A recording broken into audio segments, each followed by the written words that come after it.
Today's guest is the editor-in-chief of the Impact magazine. She's an event producer, life coach, speaker, and Citibank 2021 Woman to Watch. Her memoir, No Designation, was launched in January 2022. Welcome to the show, Tunisha. How are you doing? I'm really great. How are you? I'm doing fine. Thank you so much for joining me on this episode of Miracle Podcast. Thanks for your patience too, while setting up all of this with, everything. I'm, No I'm, worries. I'm really inspired by your story, fascinated by everything that you've gone through up to this moment, and you coming out to becoming who you are today. That's really motivating, and I really love the listeners out there to also learn from your life journey so far. And I'm so happy. I'm so happy that you put all of this in your memo already. No designation, and I would just love you to share a bit about this with us. Eating rock bottom in 2003, overcoming mental and emotional abuse, homelessness, and finding out who your father was during an episode of Ricki Lake. Can you share all of this story with us and the inspiration behind, taking us on this journey in your memo also? Sure. No designation, like you said, is about my journey up until, today, right? And Yes. so throughout the journey, just been some crazy things happening to Yeah. me as I journeyed into adulthood. Mm. Just learning, like you said, about my father during an episode of Ricki Lake. And, I know that was pretty hard for my mom. I know it was just something that, like she told me, she thought was right. So Mm. my mom comes from like back in the day, back in the 40s, 50s. She, a time where she was married, all of her kids, she wanted to have all of them to have the same father, Mm. and her and my dad separated. And during that time that they separated, she met my father. And so she met him, got pregnant, and then her and my stepfather rekindled everything, and they had gotten back together for, I think, about 3 years after I was born. And so my mom, was just like, you all are going to have the same father. Mm. And so my biological father told me that he actually came to where my mom and stepdad's house looking for me. And my aunt and my grandmother told him, just go about your business. She's going to be fine. We're going to take care of her. Don't worry about it. Don't Yeah. start any trouble. So my dad just, went about his business and, kept on moving. Mm. And so then I guess it was, all those years later, my mom decided that it was time for me to know who my biological father was. Now, it wasn't like my stepfather made me feel like I was not his daughter, or the family. Maybe I had no clue. Outwardly, Mm. inwardly, I knew. Mm. Inwardly, I knew, because as a child, I was just looking like just some of the things and how I felt. And I overheard my mom have a conversation to one of the guys that I looked up to as a brother. His name is Bo. He passed away. And I heard her say that some people were questioning if I was my father's child. And so I was like, and I was in middle school. No. I was in elementary school, and she didn't know I had a half a day. So I was in sixth grade, and I came home and I was upstairs and she had no clue. And I heard that conversation. And so it clicked to me why I always felt different, even though they didn't make me feel different. Yeah. You know what I'm saying? I understand. Outwardly, they didn't, my father didn't, you know, he didn't make me feel like I wasn't his child, even Mm. though he knew. You know what I'm saying? Yeah. So my mom and I was at her house and we were sitting down talking, and Ricki Lake pops up. And so it was after the news. My mom is an avid news watcher. So the news, 12 o'clock news went off and her stories went off. And so we're watching, Ricki Lake pops on, and we're watching it. And the story is about, the theme is these mothers are telling their kids who their fathers are, Yeah. you know? Yeah. And the kids are like between the ages of 5 and 10. And so as the show was going on, it goes to commercial. And my mom looks at me and says, how would you feel if something like that happened to you? And I was like, she said, because they're so young. And I was like, man, please, I'm just, I have no clue. I'm thinking she just starting up a conversation. And I'm like, oh, the type of father I had, man, please, I would love for somebody else to have come and took care of me. Because even though my father was around, he didn't take care of us financially and things like that. But my mom never talked bad about him. And my mom allowed us to be around him on holidays whenever he decided that was going to go down. But, I was like, man, please, if somebody else wanted to be my dad and come around and, take care of me in the ways that I needed, I'm good with that. I would be fine. And so I end up, I'm looking back at the TV, and she said, well, your father's name is William James, and he lives in Newark, and he works in train. Like, just started. And I was like, what? Like, I couldn't believe my mom, was doing this. And that's how she told me. And from that moment, that same day, I met my father. But from that moment, all of my childhood things that I went through, far as like my sisters being on drugs and my mom keeping my nieces and nephews and everything, hardship that we went through as children, and my mom trying to survive to raise us, all of that rage came through me, so upset with my mother. And that, I talk about in the book, that took me on what I call the spiraling staircase throughout life. Going and allowing those emotions when things pop up, from the emotion from my childhood and the disappointments throughout my life, things that popped up, that rage would come from that. And so that journey has been something else, boy. That's been a long journey. And I mean, not a very pleasant journey, but you came out very strong. Like now you are on top of your game, achieving greatness for yourself, fulfilling your purpose also. That's so inspiring for people out there who are, homeless right now, people that are going through such case. Yeah. But how was it like for you when your mother, revealed all of that to you at that moment? How was that for you? It was unbelievable. I didn't know what to feel. I didn't know what to say. And I just looked at her like, what? Yeah. Like, oh my God. Like, but when it was the moment that I saw my father that I became complete and whole. Because even though it wasn't talked about in my family and most of everybody knew except me and my siblings, I didn't feel the connection because I didn't see anyone who looked like me.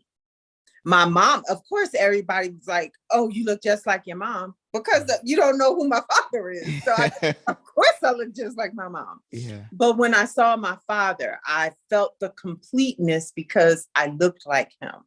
So when I saw him, I was like, oh my God, felt whole, felt complete, and understood that this is where the connection is. This is where your journey will begin to true wholeness, because now you're complete because you see yourself. Yeah, that's wonderful. And what inspired you to title your memoir No Designation? What was the inspiration behind that? Oh, so wow. So No Designation comes from So after learning about my father and everything, going through that journey, I left my mom's house. And I left my mom's house. Well, no. Yeah, I left my mom's house. I lived on my own in my own apartment. But then I left the city of Trenton, where I'm from, Trenton, New Jersey. And I just went on this road rage. Like, I didn't want anything to do with my family or my mom. I just went through this process of redemption, not redemption, rebellion. I went on the process of rebellion and just was in the street. And so during that time, I went to live with my cousin in North Jersey and met my son's father, got pregnant, had my son. And, it was through that process. Once I had my son, I had gotten sick. They discovered that I had thyroid cancer. And so I had to move back home. And who was there for me? My mom. So I moved back home to my mom's house. And getting there, my mom said to me, you're not working anymore. You're going to have to have insurance having this baby. So you need to go down to welfare and sign up for that and also get Medicaid. And I was like, okay, I didn't know any ins and outs because at that point I didn't need, I was working and everything. So I go down to welfare and I get my ID. And so I have thyroid cancer and everything, and I'm going through the motions. And then I get into remission. I have the radiation that they give you for that. It's been in my system for a year. Moved out of my mom's house. And as I was putting up my stuff into my new home, my wallet fell down. And so when the wallet falls down, I pick it up and I pick up my contents. And in the contents was my welfare ID. And so I'm looking at the welfare ID and I'm just looking it over because that's what we do. I'm just looking it over. And on there, it says no designation. And I was like, it says authorized representative. And then it said no designation. And so I'm like, all I paid attention to was no designation because it was in capital letters, and it just jumped out at me. And I was like, it just hit me like, these people don't think I'm going to go anywhere. They think I am going to be on welfare for the rest of my life. And that's just not going down with me. And I said, I'm only on this because I'm sick and I needed it. And this is what it's supposed to do for you, right? And so I said, you know what? That's okay. I'm going to prove them wrong. So that was over 20 years ago. I kept the ID. 2018, I was like, let me back up. I had already began the journey of writing my story. But when I wrote it, it was from a position of rebellion and hate and shame, right? And so I completed the whole entire memoir. This is when my son was a baby. So this is about 20 years ago. And I completed it and my aunt died. I had to go to North Carolina. And when I came back home, I tried to get into my computer, but I had a password protected the document. And I couldn't get into it. So I took that as I was not supposed to release it at that time because it had so much hate in it. And so it wouldn't have helped anybody. You know what I mean? But I had to release that hate, right? And so 2018, I'm home. I done built up Impact Magazine. I'm doing well. I created a branding company, that helped companies and some of the names that you might know that, they're millionaires now. And I help these companies. And then I'm looking and I just felt the same way as I did in 2003 when I had found the ID. I was like, I was in this crossroad kind of space, right? And so here I am again, cleaning out my pocketbook. I'm going through this space of, I just helped all these people get to a certain level in their life, millionaires, new job titles. I had an excellent year with my Women of Impact dinners that was in all kinds of media on Bravo, in Essence, and all of these things. And at the end of the year, looking financially, I'm like, my son is graduating from school.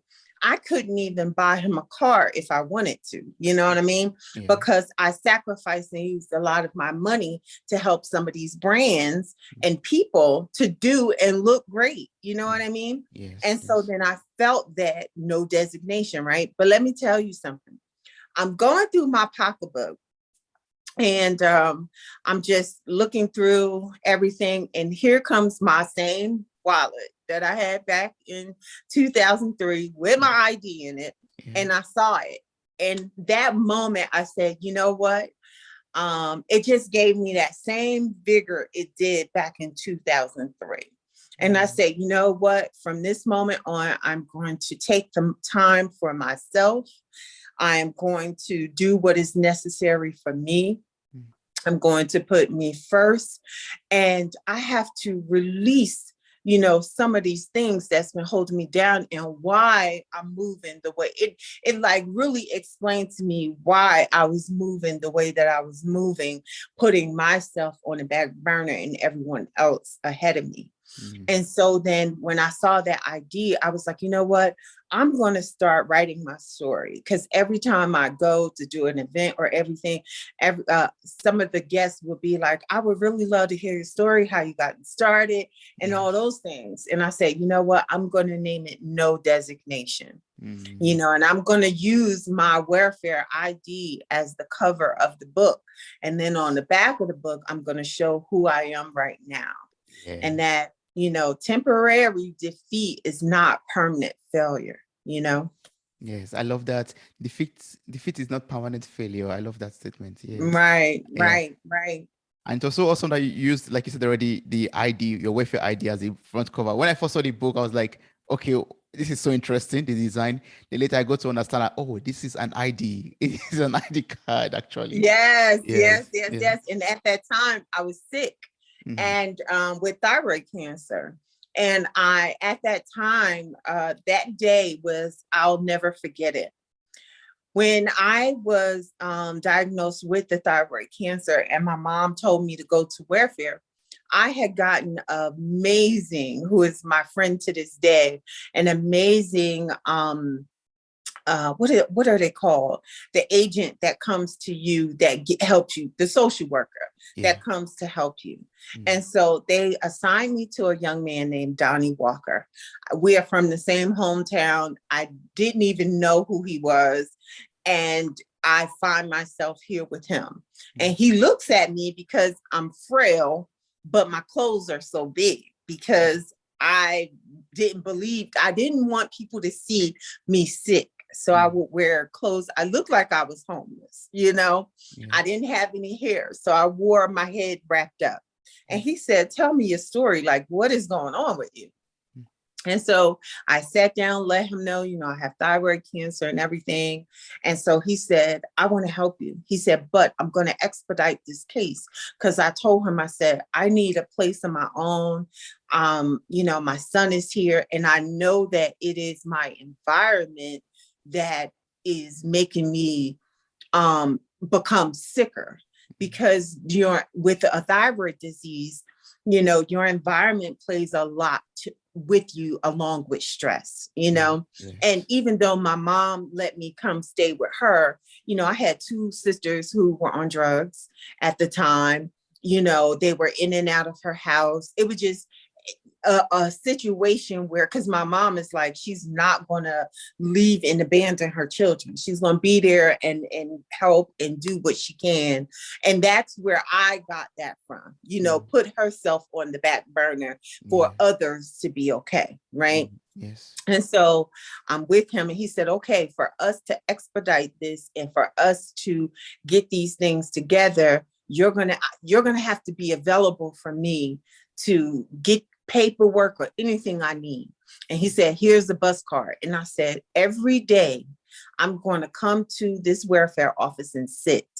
And if you need me, you just come down, call downstairs and tell me what you need, and I'll provide it to them. Yeah. Some for a whole like month straight, I was there every day when it opened till it closed. Mm. Some days he called to tell me that he needed some things, and some days he didn't, Yeah.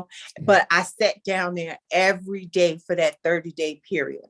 And right before the end of the 30 days, I had asked my mom to come down there because I wasn't feeling too well. Mm. And so we get down. She said, okay, we get down there and we're sitting, and they call me up and tell me that everything has been done and expedited with my case, and that I need to take my ID. Mm. And so when I get up there to take the ID, the lady's like, oh, you can't have that scarf on your head. Yeah. And I almost fell out because I didn't have any hair. Yes. And my legs had gotten weak. And so my mom ran over and was like, what's the problem? What's the problem? And I told him, I said, they want me to take off this thing, and she's like, oh my God, you don't have any hair. So she spoke. I had to go sit down because she helped me go sit down because I was weak at that moment. Yeah. And so my mom went over to the lady and said, my daughter doesn't have any hair. She has thyroid cancer. And so as my mom talking to her, the lady is looking through the paperwork.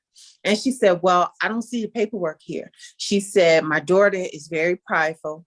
She probably didn't even give him the paperwork, but her caseworker knows this is why they expedited her case. Yeah. And so he already had the medical stuff with him. Yeah. I don't know if he didn't share it because I was saying I didn't want people to know or feel bad for me or anything, Yeah. but he shared it with them downstairs so that I could take the picture for the ID with my scarf on.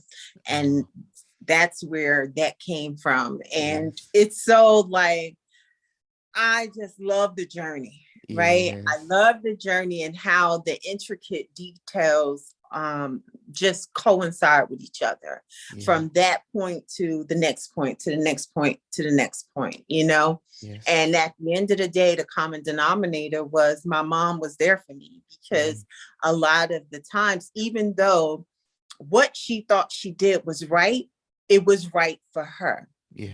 It wasn't necessarily right for me as a child. It wasn't necessarily right for me, as going through life, but she thought she was right. And so we always had this connection where, even at that point, I was enraged, but I knew that I could count on her for anything. Yeah. Wow, that's so beautiful. Mm-hmm.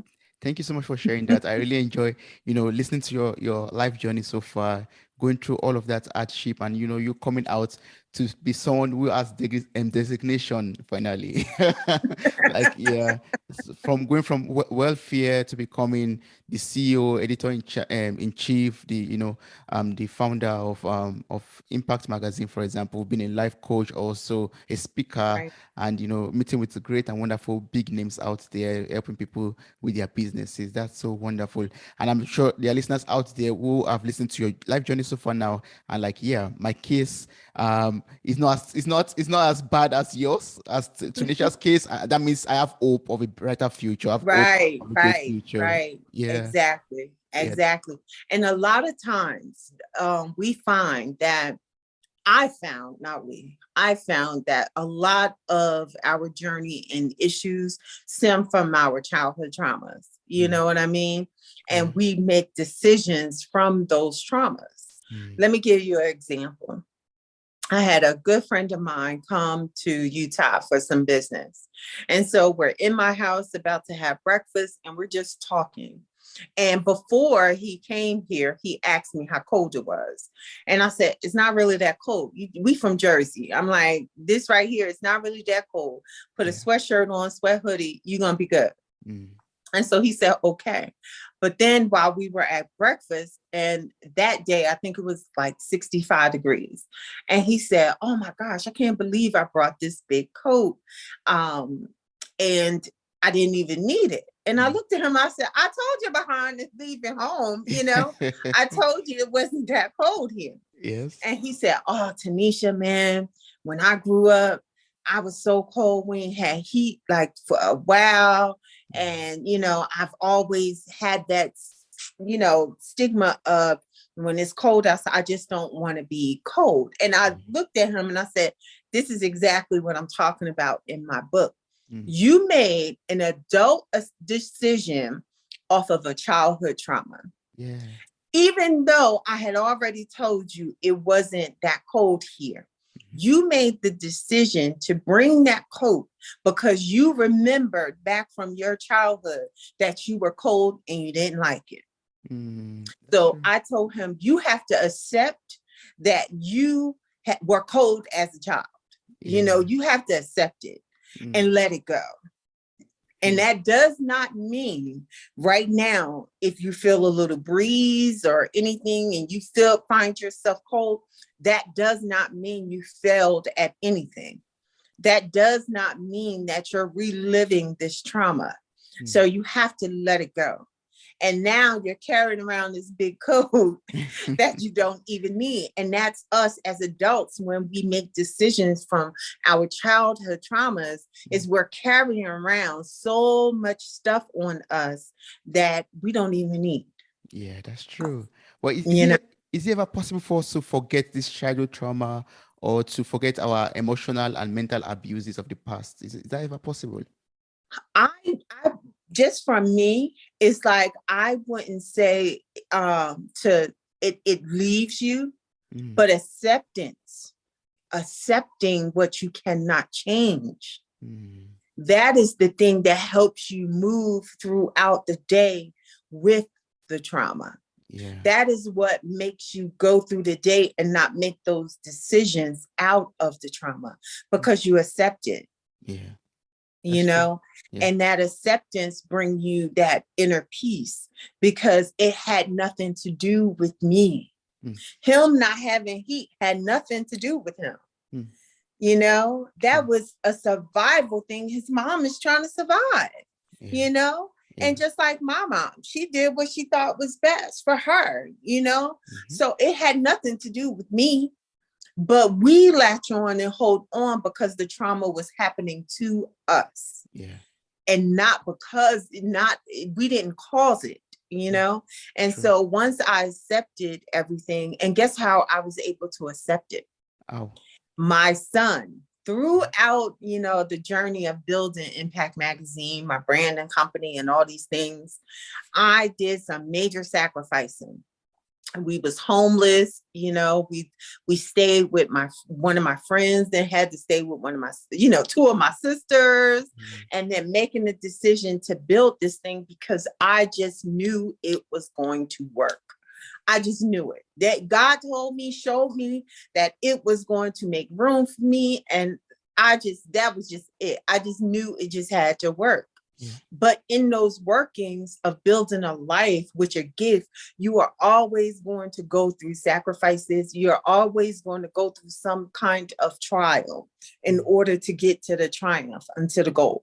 Yes. And so during that time, my son, I used to work for Merrill Lynch in the executive office, making great money, nice house, nice car, everything, great, living for my son. And I was a single mom doing it by myself.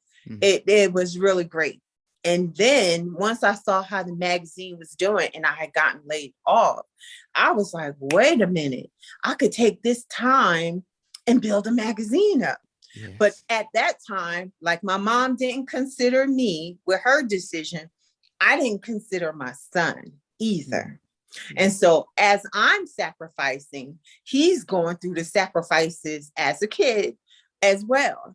So take it from him having the Christmas of his dream and living in a great neighborhood and, living life great, to now we're sacrificing. We're going from state to state. Sometimes I'm living here. We have to live with somebody till I get the money up to move into my own place. And then he's sleeping on somebody's couch. For me, that's how I grew up. When my mom had a hardship, we went and lived with our grandmother or one of her friends, and we did it till she got on her feet.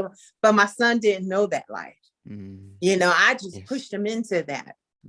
And so when he turned 15, he came to me in the kitchen out of the blue. I'm in there, at this point in time, we were straight, that's the magazine started to, elevate. My branding business was great. Everything was running smoothly. And he came to me and said, you know what, Mom, I forgive you. I looked at him and I was like, what? You What? forgive me for what? Yeah. What, for feeding and clothing you? Because me, I'm thinking everything is wonderful. Yeah. And he said, no, I understand the sacrifices now. Mm. And he just blew me away. He said, I understand the sacrifices now. I understand what you meant.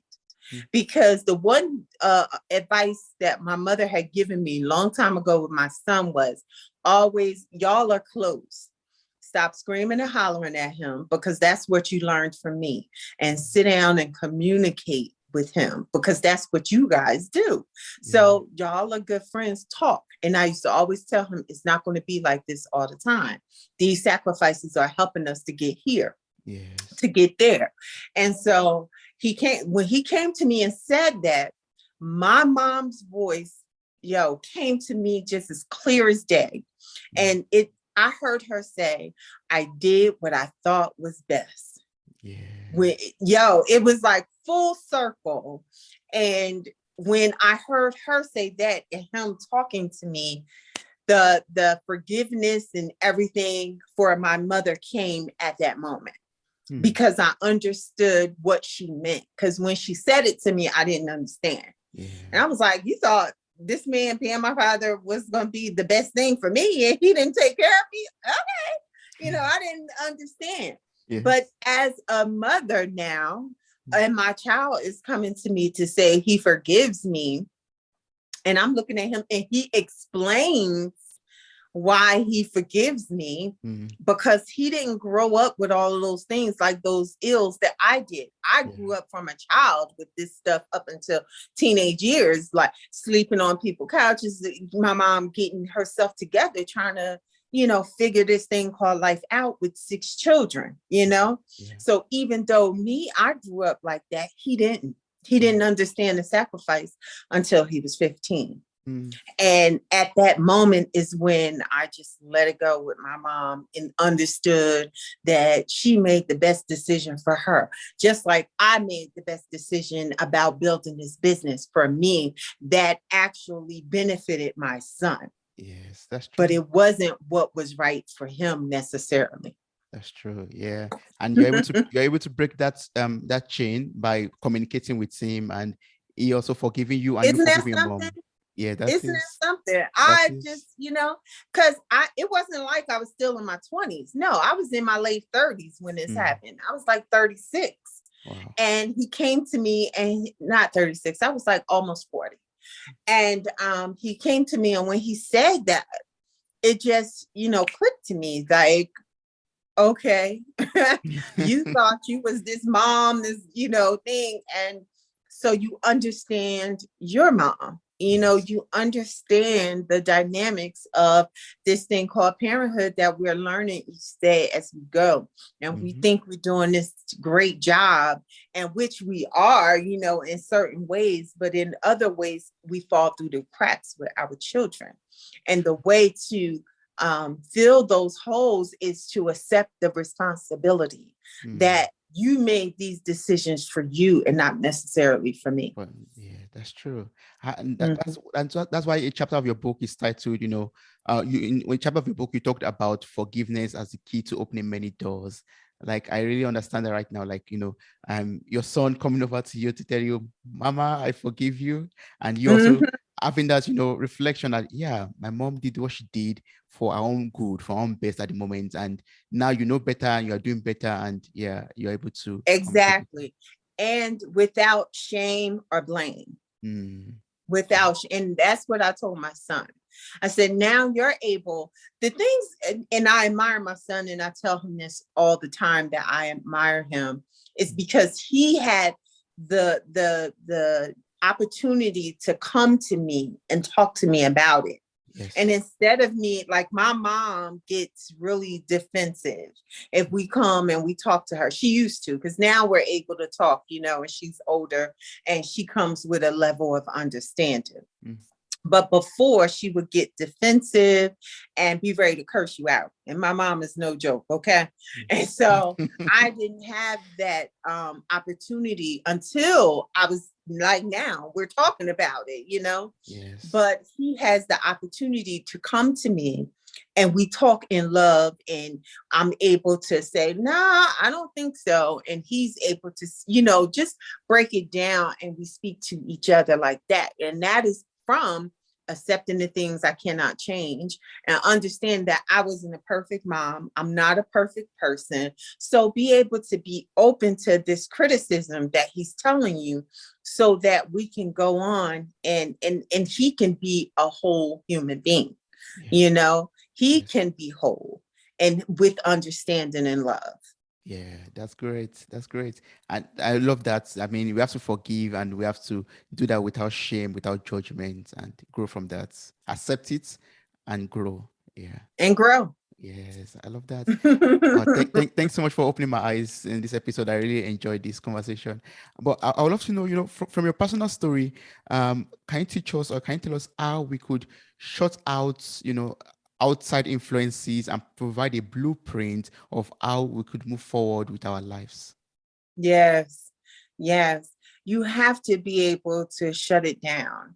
Like, even like this machine of social media, you Mm, have to shut it down because each day you are receiving opinions yeah. from people and downloading of influences and images every day. Mm, And so we have to separate from ourselves from that whole machine and get with us and the God body within us, right? yes.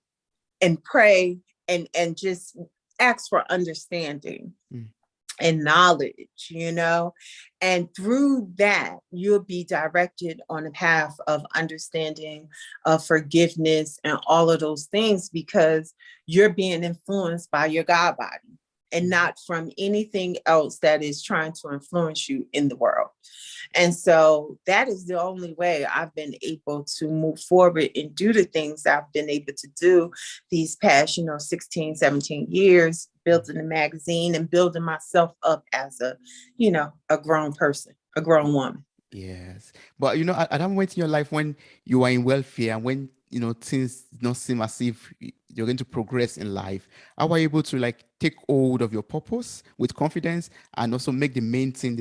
Like, at some point in life when it seems like, yeah, there's no This is what I'm there's, supposed to do. exactly, I yeah. just, at that point in time, I was into church like really heavy Mm, until I went through that what they call church hurt. And so I had developed a newsletter there. I was so deep with it. Oh, when I got into church, I was so, so, so deep.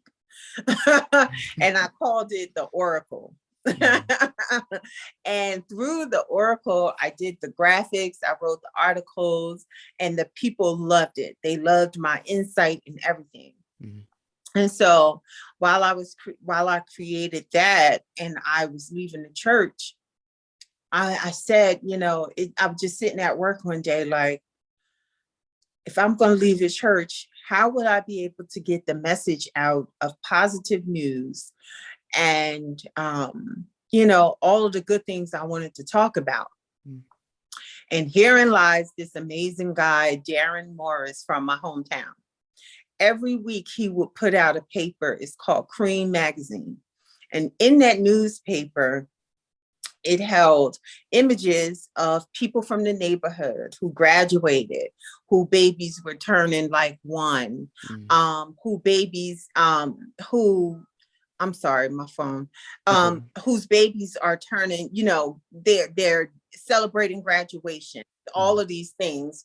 And so I saw how every Friday when he put that magazine out, mm. that the people would run and want to see themselves, Yeah. right? Yes. I looked at that and I said, wow, Mm, the power of representation is amazing. you could go ahead and put this newsletter out, but not as a newspaper. You don't want to do what he did. Mm. Do it as a magazine. Mm. And so from that moment, let me tell you something. One thing about me, if it comes from the inside, I know it's God. Yeah. And once I knew, in it was just like not a newspaper like Darren's, but a magazine. Mm. And once I got it, I started researching. My Mm. favorite magazines at the time were Ebony, which were the two biggest, Yeah. Ebony magazine and Essence. Yeah. And Ebony magazine, John Johnson was the founder and editor-in-chief. And then Susan L. Taylor was the editor-in-chief of Essence. Essence. Yeah. And so what I did was research their life. I read their books. Mm. I connected with these two because John, Mr. Johnson, Lord, I'm calling him John like I know him. And Mr. Johnson built it up in his book, talked about his childhood and how his childhood was similar. He lived with cousins and everything till his mom moved him to Chicago, and they were poor and they lived at home, and they lived with family when they moved away. And so, and then he built this machine of ebony. And then I connected with Susan L. Taylor because she was a single mom. She went to night school. She was making it happen. She knew that Essence was a gift and she was going to make that gift work for her. And so seeing these two people, these two amazing people who came from circumstances that were, hardships, Yeah. that gave me the vigor to know that I could do this. This could be done. I could do it. Yeah. And so I just researched how a magazine, like the development of a magazine. And I'm forgetting this great part. This is how you know your life is planned, right? Yeah. When I was 18, I was living on my own and I was in college and I needed a job. And so I went in Trenton and found a job at a newspaper called Nubian News. And while they're working there, Mr. Kua Chakalia, he would teach me about font placements. He would teach me about a story and how pictures matching the stories. And so all of that, I acknowledged that I had. And then I had two people who were doing it, who were successful at it. I just knew I could do it. Wow. And I just learned the business. I did the research. I learned, how the page sizes for a magazine and what kind of paper should it be printed out and all of those things. And I just moved forward with it and created Impact Magazine. Yeah, that's beautiful. I love what you just said right now. Like it came from within, and you did the Right, research. You taught you worked on it basically. Yeah, right, you didn't allow the dream to die down because of right. circumstances, but you actually took the action. Yeah. Yep. And I was going through the process of life, Mm. of my journey with all of these hardships, Yeah. building it, because what I knew from the inside, if God gave it to me, it is going to see itself through. Mm. It is going to work. I just knew it. I just knew it. Even before I even put one magazine out, I went to my family and I went to my friends and said, I know this thing is going to be big. I just know it. So either you're going to be with me now, or, I'm still going to, this merry-go-round is still going to be moving with you on it or not. Yes. Yeah. Because I just knew it. Yes. You only need God at your back, at your side Yeah. also. Yeah. Yes. That's Yes. great. And in the book also you shared some points or some things that you know for sure. Like, Yeah. can you share some of them with us? Like from your life journey so far, can you tell us some things that you know for sure? Just like I was saying, what I know for sure is that if it is within you and you bring it out, it has nothing to do but to prosper. If God gave you this gift, I know for sure, if you are working in your God-given gift and you get into that flow of life, and that flow of life by listening and going through the things and listening to your own self, you know, Yes. I know for sure that you're going to be well. You know, I know for sure that if you accept the things that you cannot change, it does not change the thing. It does not mean you're going to feel, you're going to stop feeling the way about the thing. Mm. It is going to allow you to move forward with your life without all that baggage on it, Mm. you Mm. know? Yes. And those are some of the things that I know for sure. Wow. I know for sure forgiveness is the key and the gateway to moving forward in your life, Yeah. because that helps get that baggage off. When you Mm. accept what you see, you accept the things you can change and forgive. Yes. I love that. Forgiveness opens doors for you and gets rid of the baggages I don't need to move forward in life. Right, Yes. right. And one other thing I love is that, you began the journey of Impact Magazine, after seeing the need in your community for positive imagery. That's so wonderful. Like seeing a need and providing a solution to it. Exactly. It's Hmm. wonderful. So can you tell us now a little bit about Impact Magazine and also about your other services, your life coaching services, your speaking Oh, okay. engagements? Yeah. Yeah, so just like you said, Impact Magazine is all about positive imagery Mm. and to empower, encourage, and educate Black men and women. Yeah. That's what we do. Yes. And that was just in seeing myself through John Johnson and Susan L. Taylor, I was able to know that I was able to create this good thing, Mm. right? Yes. And so I understood that. And so now this is why what I've built Impact Magazine on to speak about the journey. Because Mm. I use myself as the person in need, Yeah. because I all I knew was trauma. Mm. So in order for me to be able to push forward in this positiveness, I had to see other people do it. Mm. And that's why representation matters.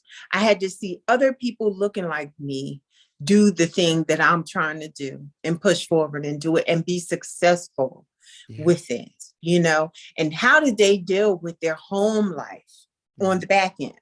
Mm. Because we love to get connected to stuff that shine. But how do they deal with life on the back end, the things that you can't see? Yeah. Being a single mom, Susan L. Teller, we connected. She was a single mom, going to night school, doing all of these things. How did you keep your family together? Mm. You know, and the one thing I took away from her is when her daughter was at school, and then when she was at school, but when they had that time together, that was their time. Mm. Nothing came before that. So what I did for myself, when my son was at school, I was at work. When he came home from school and we had that time from 6 o'clock to 9 o'clock, that was our time. We ate dinner together. We talked, we watched movies together, we Mm. did things together. That was our time. And then after he went to bed, that's when I built the magazine. Wow. Those Yes. were the things. And so throughout that, building up the magazine, I've had Karen Civil on the cover. Candy just had Tabitha Brown, just did an event with Tabitha Brown and David Banner. I've been able to enjoy this journey of building this business because I had the representation to show me in the beginning that I'm able to do it.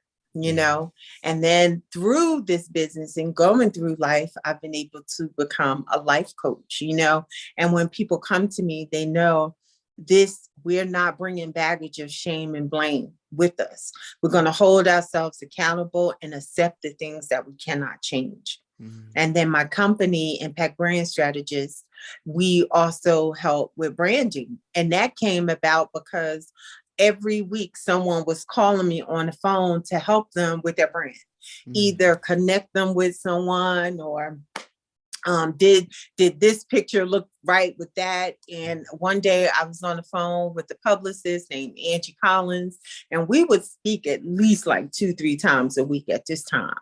And I had every time I was on the phone with her and we're talking business, somebody would be calling me. She'll hold on while I'm answering them and I'll get back. And I said one day, I said, you know what? I need to start charging people for this work that I do. She said, yeah, Yeah. because you're interrupting your business call to go try to help them out. And Yes. I said, you know what? I am. And, I've helped people with their brands. I've some of their brands have been with the Obama administration, BET, Claire from Fashion Bomb Daily, like a lot of people, brands I've helped. Mhm. Oh, that's so beautiful. You see, it's so wonderful how your life, has been so far, like becoming who you are today. And I find you as a person who is full of inspiration and motivation for Black women and also for men out there, also for every Yes. race and color. Like for me, I've been inspired by your story already. Like I'm Oh, I'm going to leave this conversation to become a better person, to do better, and also to work on my purpose and improve my life and yeah, become a awesome. yes. So what's the best way to connect and work with you? Like I'm sure there are a lot of people out there or listeners out there who have more questions to ask you, or ways to contact you, Awesome. or want to Yeah. get hold of your book and read it now. So what's the best way to connect with you, work with you, and also get your book? The best way to connect with me first is to follow Impact Magazine. That's its name on Instagram and Facebook. But also my information personal page is Moments with Tunisha, Mm. and Tunisha. To buy the book, you can go onto the website. It is theimpactmagazine.com. Theimpactmagazine.com. And to work with me, just DM me on Instagram, or you could look in my bio and email me, um, and let's get to work. Yes. Beautiful, Tunisha. I really do want to end this conversation, but I just want to say I just want to say thank you so much. I really appreciate you sharing your story with me at this moment and also sharing your book with the world to read and also to learn from your life journey so far to improve Black women's life, Black men's life, all lives basically. Thank you so much Mhm. for following your purpose in life and blocking out all outside influences and just pushing and taking actions. Thank you so much. Thank you so much for having me. I truly appreciate you. And I can't wait for people to get the book and read, Yeah. and be inspired, and get those how to and applicable steps that they need in order to accept the things that they cannot change and move forward in life.